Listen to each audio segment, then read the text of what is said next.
KKN ke-24 Universitas Wahid Hasyim Semarang. Kebijakan pemerintah Republik Indonesia terkait COVID-19. Pada tanggal 31 Maret tahun 2020, Presiden RI menerbitkan Peraturan Pemerintah Pengganti U Nomor 1 Tahun 2020, PRPP 01/2020, tentang kebijakan keuangan negara dan stabilitas sistem keuangan untuk penanganan pandemi coronavirus (SAIS 2019 COVID-19) dan atau dalam rangka menghadapi ancaman yang membahayakan perekonomian nasional dan atau stabilitas sistem keuangan. Total anggaran untuk ini adalah sebesar Rp405,1 triliun. Pada tanggal 3 April tahun 2020, Presiden menerbitkan Peraturan Presiden (Perpres) Nomor 54 Tahun 2020 tentang perubahan postur rincian dan APBN tahun 2020. Perpres ini merupakan tindak lanjut dari Perpu Nomor 1 Tahun 2020. Ada beberapa kementerian anggarannya dipotong sebesar Rp97,42 triliun.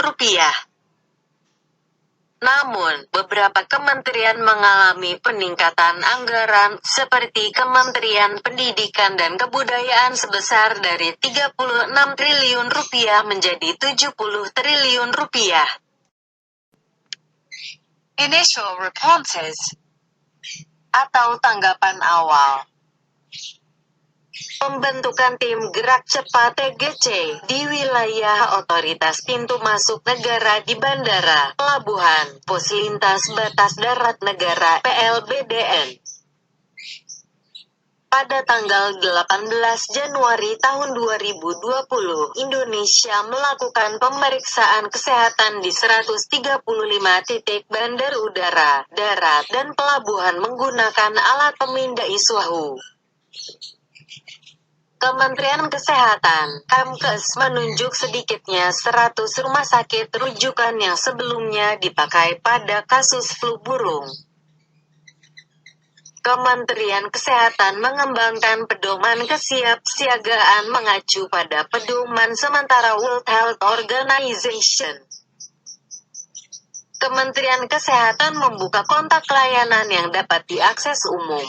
Layanan ini digunakan untuk mengomunikasikan hal-hal terkait COVID-19. 6. Pada Februari tahun 2020, Pemerintah Republik Indonesia mengumumkan penundaan penerbangan dari dan ke RRT daratan yang berlaku mulai tanggal 5 Februari tahun 2020 pukul 0 waktu Indonesia Barat.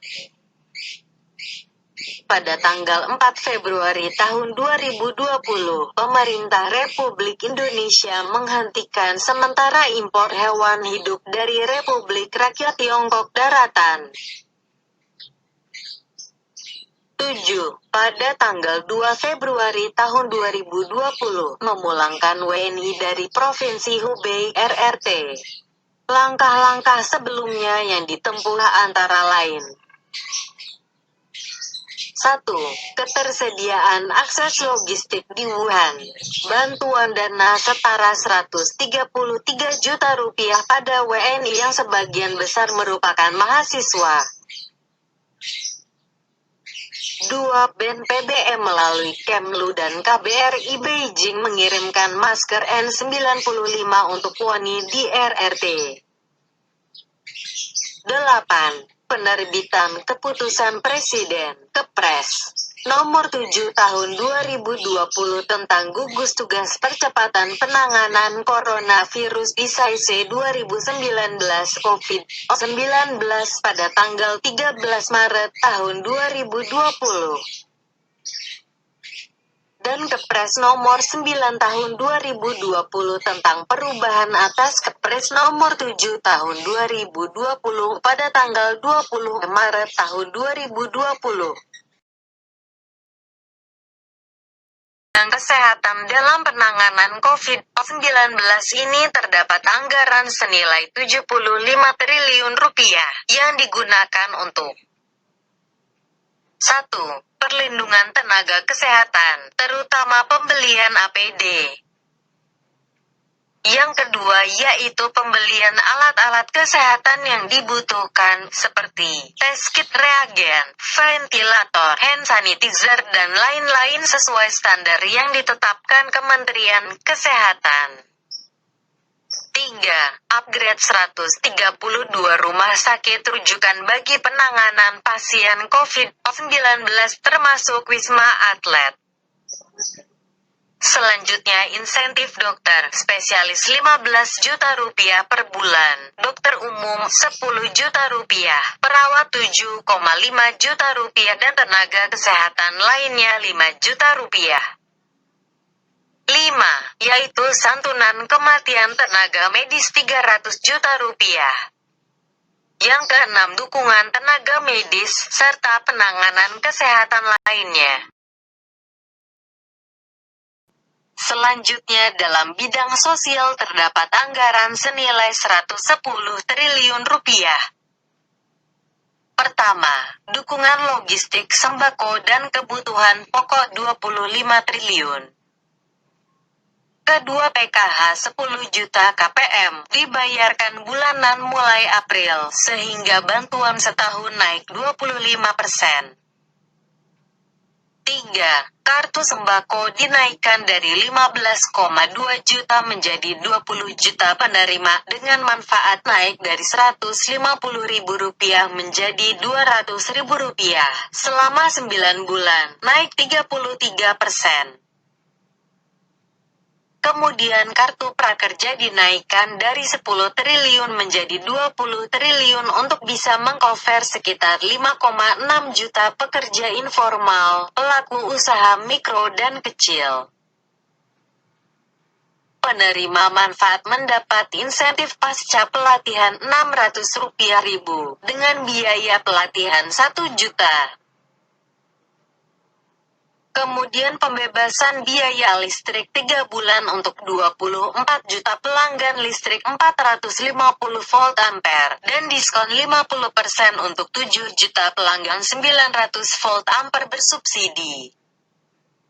Tambahan insentif perumahan bagi pembangunan perumahan masyarakat berpenghasilan rendah MBR hingga Rp175.000.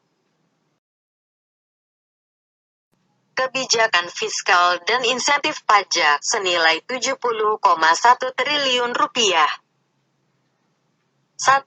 Relaksasi batas maksimal defisit APBN, sebelumnya sebesar 3%, diberlakukan pada tahun 2020, 2021 dan 2022. Diprediksi defisit APBN tahun ini adalah sebesar 5,07%. 2. Yaitu PPh 21 pekerja sektor industri pengolahan dengan penghasilan maksimal 200 juta setahun ditanggung pemerintah 100%. Yang ketiga pembebasan PPh impor untuk 19 sektor tertentu, wajib pajak kemudahan impor tujuan ekspor KIT, dan wajib pajak KIT industri kecil menengah. Pengurangan PPh 25 sebesar 30% untuk sektor tertentu kemudahan impor tujuan ekspor KIT, dan wajib pajak KIT industri kecil menengah. 5. Restitusi PPN dipercepat bagi 19 sektor tertentu untuk menjaga likuiditas pelaku usaha. Keenam penundaan pembayaran pokok dan bunga untuk semua skema kredit usaha rakyat KUR yang terdampak COVID-19 selama 6 bulan. Yang ketujuh penurunan tarif PPh badan menjadi 22% untuk tahun 2020 dan 2021 serta menjadi 20% mulai tahun 2022. Kemudian dukungan lainnya dari pembiayaan anggaran untuk mendukung pemulihan ekonomi. Kebijakan perdagangan ekspor-impor. 1. Penyederhanaan larangan terbatas, lartas ekspor. Kemudian kedua, penyederhanaan larangan terbatas, lartas impor. Ketiga, yaitu percepatan layanan proses ekspor-impor melalui National Logistic Ecosystem. Selanjutnya adalah usaha mikro, kecil, dan menengah (UMKM) senilai 150 triliun rupiah. Pertama, memberikan stimulus untuk debitur melalui penilaian kualitas kredit sampai 10 miliar berdasarkan ketepatan membayar. Kedua, restrukturisasi untuk seluruh kredit tanpa melihat plafon kredit. Dan ketiga, restrukturisasi kredit UMKM dengan kualitas yang dapat langsung menjadi lancar.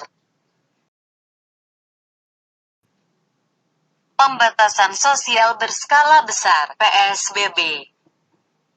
1. Peraturan Pemerintah Nomor 21 Tahun 2020 tentang pembatasan sosial berskala besar dalam rangka percepatan penanganan coronavirus (ICC 2019 COVID-19) ditetapkan pada tanggal 31 Maret tahun 2020.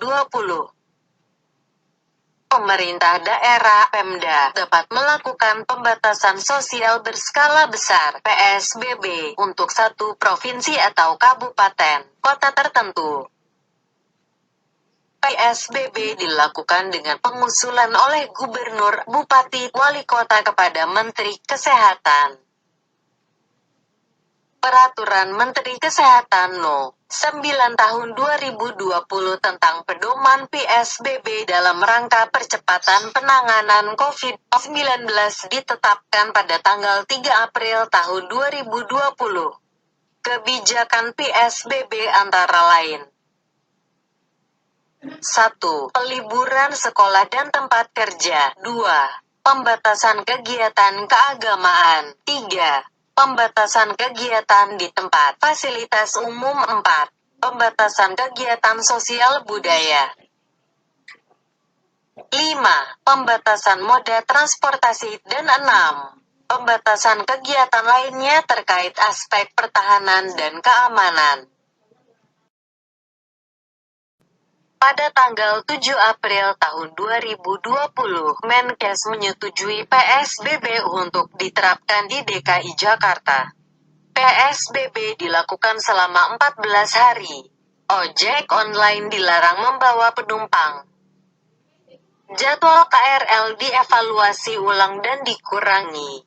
Di wilayah Jabodetabek akan dibagikan sembako senilai Rp200.000 per keluarga. Nantinya penerima bantuan akan mendapatkan Rp600.000 per keluarga yang diberikan selama kurun waktu 3 bulan. Kemudian bidang hukum. 1. Kementerian Hukum dan HAM (Kemenkumham) telah membebaskan 22.158 orang narapidana dan anak. Sebanyak 15.477 orang diantaranya keluar penjara melalui program asimilasi.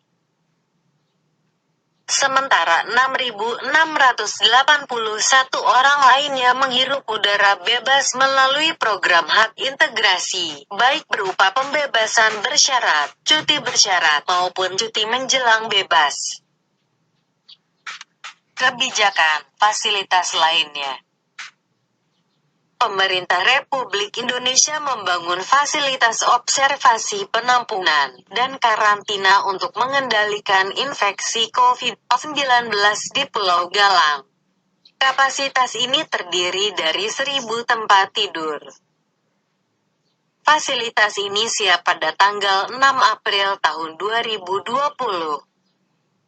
Pada tanggal 23 Maret tahun 2020, Wisma Atlet Kemayoran diresmikan menjadi rumah sakit darurat COVID-19.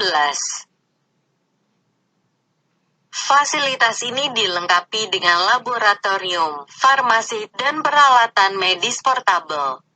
Fasilitas ini mampu menampung sampai dengan 3.000 tempat tidur.